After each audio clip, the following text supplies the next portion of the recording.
Hello students, I believe you are doing well out there, staying at home. We are continuing with our unit from where we stopped.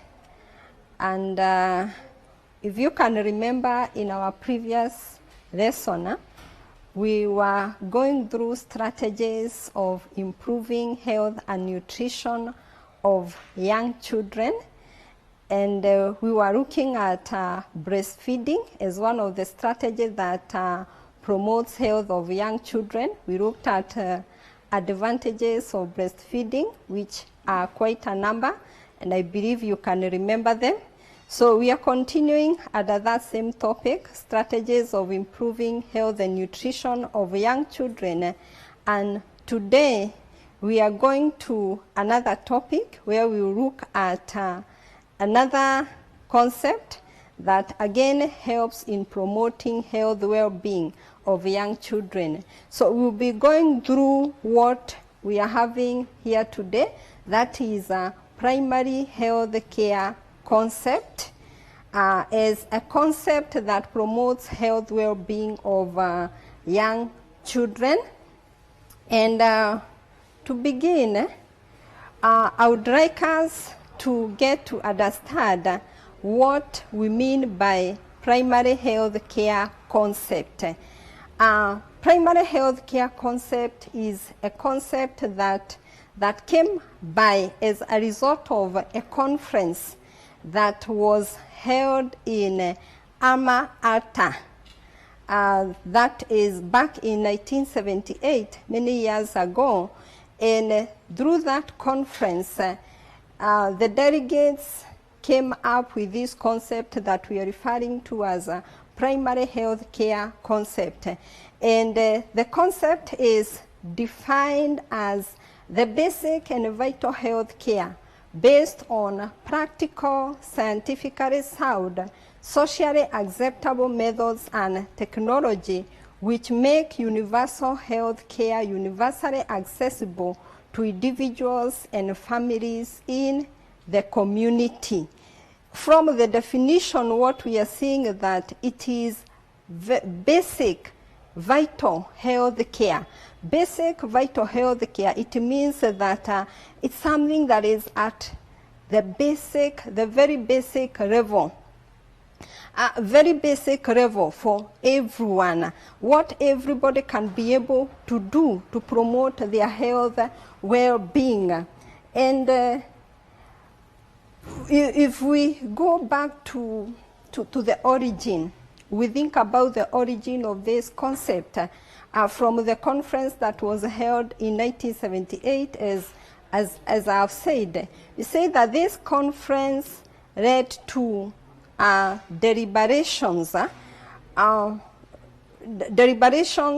deliberated on various issues that were facing various nations of the world at that particular time. And there were various issues that nations were facing by then, and members felt that something needs to be done in order to promote health well-being of all people, irrespective of their locality and so on. So the various issues that they deliberated on during that conference include were issues like the fact that healthcare provision was left only to health personnel. You realize if health care is left only to health personnel, and you compare the number of health personnel that we have and the population maybe in any given nation, realize that the proportion, the number of personnel cannot be able to take care adequately of the entire population. So that was an issue that was identified, leaving the burden of health care to health personnel who are few to meet the demands of the entire population. Another issue that was also addressed in that conference was the fact that the health facilities, again, were too few. Few health facilities, and this is an issue that affects many nations of the world, where facilities are few, such that when one wants to get maybe some medical attention, for some people they travel many kilometers to get to the facility, and that was an issue.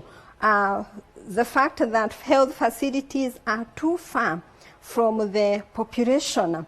Another issue was the fact that, yes, we are having these facilities. One is traveling far to get to them. But again, these two facilities are too expensive. We have a number of people who don't even afford consultation fee to see a specialist. And that was a real issue facing, again, many people. Too much emphasis on curative medicine rather than preventive measures. This is something that, again, is very common, where you see people don't bother visiting a health facility for a normal checkup. People just go whenever they are feeling their body is having a problem, whenever they are feeling it's like they are ill.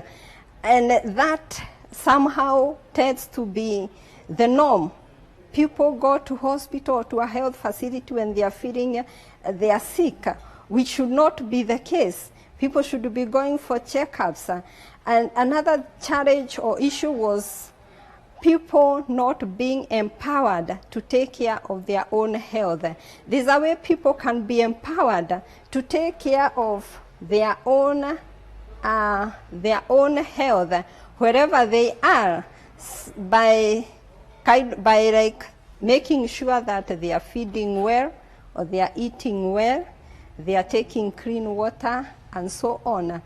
And during that conference, members felt that there is need to have population empowered more so that they take a charge, and they will not be feeling like it is the responsibility of the doctor to take care of my health.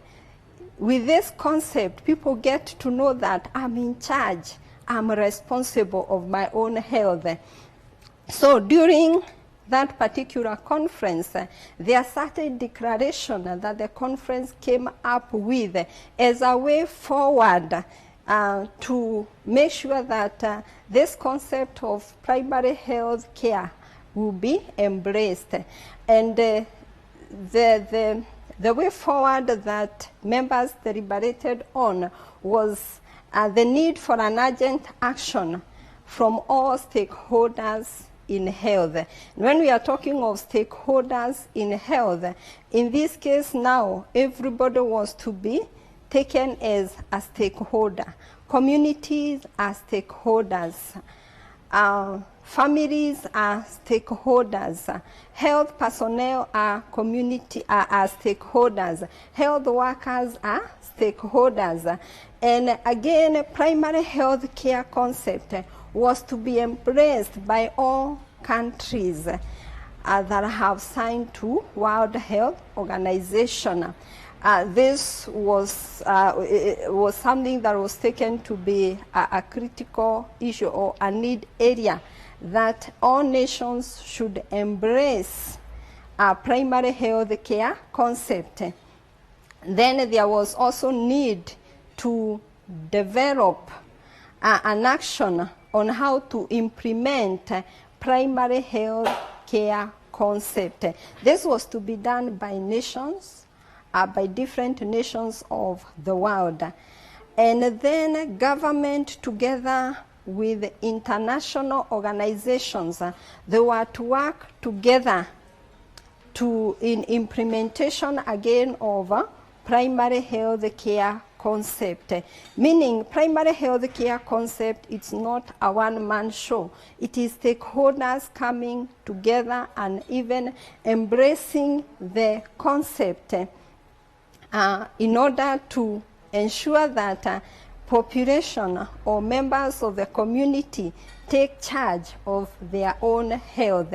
And the pillars of primary health care as a concept are outlined here: equity, equal access to basic health care without discrimination, This is very key and critical, equity or access.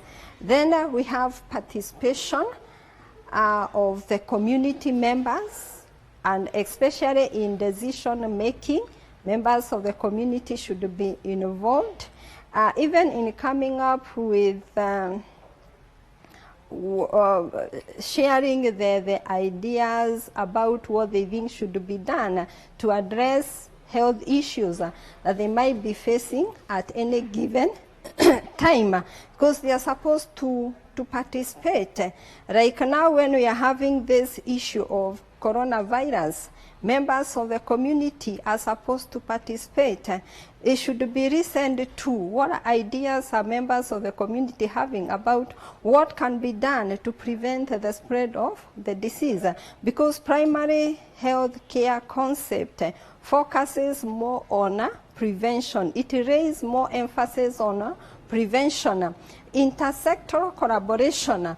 This is where we have now sectors cooperating, working together, stakeholders coming together in order to improve the health well-being of members of the community. Meaning, we will not say that it is the responsibility of the government to take care of our own health well-being.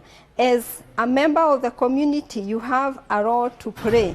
For example, when the government tells us that we need to sanitize our hands, it will not come and do it for you. You have a responsibility to do it. As a responsible citizen, it is expected that you wash your hands properly, you sanitize yourself. And that way, when you're doing that, you are supporting now that collaboration, working together to promote health well-being of everybody in the society. So moving on, I would like us to look at the elements of primary health care. What are like the components of primary health care concept? How were members of the community to participate in this primary health care concept? Because we are saying it should be for all people participating. So the elements of primary health care concept, we have a number of them here, and I'll begin with the first one here, which is education. Education is one of the elements of primary health care concept. And with education, we get members of the community empowered through education, because education focuses on passing knowledge, skills, and even changing people's attitude toward the way they look at certain or several things that relate to health. So education was to be carried out by health personnel. These are people who are qualified, who know or who understand much better about causes of health problems, how they can be prevented, and so on. We have community health workers, educational officers, and other stakeholders. Everyone has a role to play. Even you, my student, as a student teacher, you also have a role to play as a teacher. Out there in the community, you can empower parents, let them know about how to take care of their young children, how they can make sure their children are healthy, emphasizing on the importance of making sure that their children are immunized. Then the next element, we have local disease control. Local disease control, meaning in every locality, there are certain diseases that tend to be common. And those diseases that are common in any locality, members of that particular community are the one that knows about those diseases. They know what affects them, and they are supposed to be involved in controlling those diseases. For example, if it is an area where like malaria is very rampant, members of that particular community can be involved in control of that particular disease. And local disease control can happen through campaigns. We can have some people spearheading campaigns to let people know how can they take charge of controlling diseases that are common in their locality. Like with malaria, just making sure that one is sleeping under a treated mosquito net. It's a good way of controlling the disease. Ensuring that people are living in a hygienic environment that is conducive. That's something that people also can take charge of. You don't have to wait for the government to come and do that for you, but you can do that. Next we have expanded immunization programs. Expanded immunization programs. We know there are some people, because maybe of their beliefs or their faith, they don't believe in going to hospitals. So there's a way health personnel can come in to reach out to such people, and that happens now through expanded immunization programs, where people can go even to the communities, establishing, have children been immunized against diseases that can be very serious or which can even kill these children. So they go out and they even do the actual immunization. So we see health personnel coming in, or maybe community health workers coming in to make sure that these young children are immunized. Therefore, they cannot be at risk of diseases like measles, the ones that we have looked at, the one that we looked at, immunizable diseases. They cannot be at risk of pertussis. They cannot be at risk of tetanus because already they have been immunized. And in case there is an outbreak of a certain disease, this personnel also go round again to maybe immunize, if there is need, to immunize them against the disease to make sure that they remain healthy. So immunization helps in boosting the immunity of these young ones, making sure that whenever they are infected, they can remain strong and they can be able to fight against the disease. Then next element we have maternal and child health care services. MCH, we previously talked about maternal child health care services. These are services offered to both the mother and the child. When a mother is expectant, she receives services that are meant to ensure that she remains healthy throughout the period that they will be expectant. And the services that they receive again ensures that they give birth to a child that is healthy. So MCH services also focuses on preventive measures. This mother goes through several tests when they are expectant to make sure that they are not at risk of any infection. They also get immunized against diseases to make sure that they have immunity that they also get to pass to the developing fetus. The next element we have essential drug provision. There are some drugs that are very key. They are very essential, which members of the community should have access to. Something like a painkiller. It's an essential drug which members of the community should have access to. And the essential drug that members of the community would require depends again on the needs of that particular community.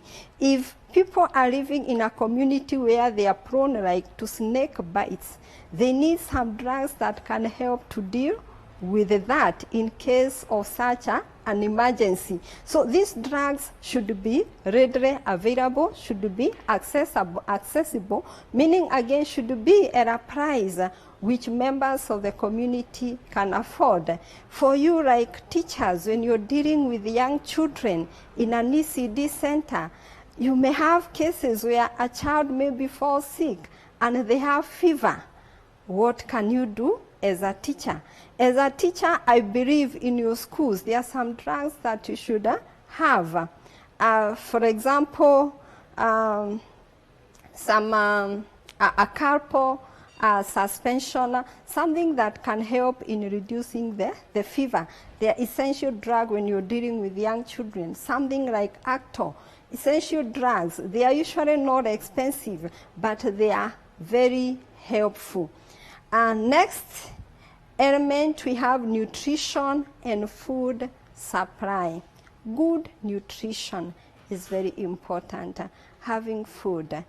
Many people fall sick because they don't feed well. They don't take a balanced diet. So again, this is another thing that should really be emphasized on. And as a teacher, again, you have a role of sensitizing your children, helping them know the importance of taking a balanced diet. You can sensitize parents on the need of ensuring that even what they are packing for their children as they are coming to school is healthy food, that will keep them strong, that will keep them energetic. We know through proper feeding, the body gets nutrients that it needs for nourishment. And a number of diseases that people suffer come by as a result of lacking certain nutrients in the body that are very important.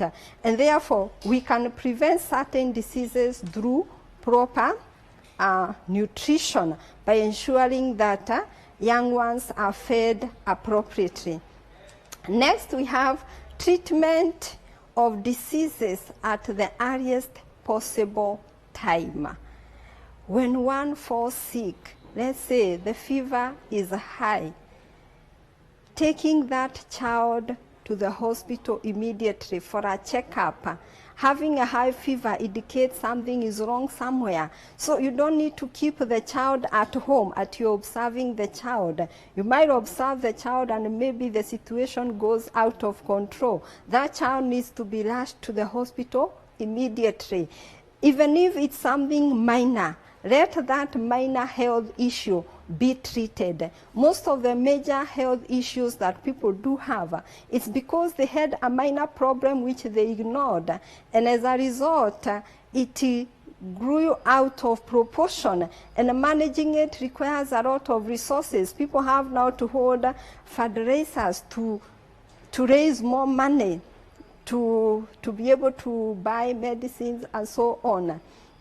Next element, we have the last one, safe water supply and sanitation. We need access to clean water. There are several waterborne diseases which come by as a result of just taking unclean water, contaminated water. And one thing that primary health care concept really focuses on or emphasizes on is the need for people to be in a hygienic environment where, again, they are accessing clean water. Clean water should come before you can think of getting medications and so on, thinking about where can I go to hospital. We should pay attention first to the fact that am I somewhere where I can get clean water? The water that I'm consuming, how is it? If you're not sure about the water that you're taking, you should have it boiled. It is possible for you to do that. You take charge of your own health. Ensure that every time you are drinking water, you are drinking safe water. At least you're sure about where is this water coming from, the source. Is it treated water? If it's not treated water, how can I make it safe for drinking. For example, if you're in a locality where the water that you drink, you're getting it from the river, you're getting it from a well. How do you make that water safe for drinking? There's always something that you can do to make that water is pure and it is safe for drinking. If you don't take charge of that, then you will take charge of raising money to take maybe your child to hospital because they have gotten maybe a waterborne disease because of drinking contaminated water, being in an unhygienic environment. So those are the elements of primary health care concept that we are supposed to be cognizant of. And there are things that everybody can be able to engage in or to participate in. Then I want us briefly to move on to the principles of primary health care concept. What are the principles? Principles are like guidelines of this concept. When you are talking of primary health care concept, what is it? What qualifies to be a primary health care concept? So we'll go through some guidelines of what qualifies to be a concept or a primary health care concept. One, available, equitable distribution of health care. So with the primary health care concept, we should have availability, meaning health care facilities are supposed to be available. If it is essential drugs, they are supposed to be available. Next, all participating. A primary health care concept is a concept where everybody can participate in it. One does not have to be a trained medical personnel to participate in a primary health care concept. All of us here can participate because there's something that you can do to promote your own health well-being as well as the health well-being of people that are around you. Again, it should be appropriate, making use of appropriate technology. Technology that is feasible and that is up to date. Feasible meaning, again, it's technology that members of the community can afford. Is technology, again, that is up to date, meaning it can address the problem that are facing members of the community. Again, we are saying it's accessible. Majority in the community, the population, should be able to access the services that are offered through primary health care concept. If something is not accessible, then it does not qualify to be under primary health care concept. Next, adequate. With the primary health care concept, we should have adequate health facilities, we should have adequate personnel who can attend to needs of the members of the community. Again, it should be acceptable, should be culturally acceptable. You know, the things that you're telling members of the community to participate in are things that they will accept. For example, if you're telling them to feed well, to feed on a balanced diet, you are telling them about what should be like the source of a protein. It should be something that is acceptable to them. You not go to a community that does not feed on pork and you're telling them to be taking pork. That will not be acceptable to them. It should be acceptable. Again, it should be affordable.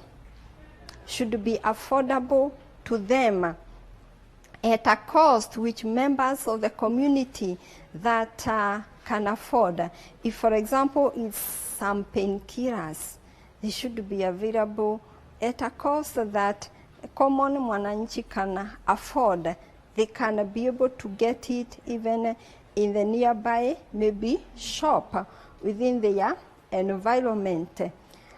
So those are the principles or the guidelines of primary health care concept, which we are saying, we are summarizing them as 7 A's, 7 A's of primary health care concept. That is available or participating, appropriate, accessible, affordable, adequate, and acceptable.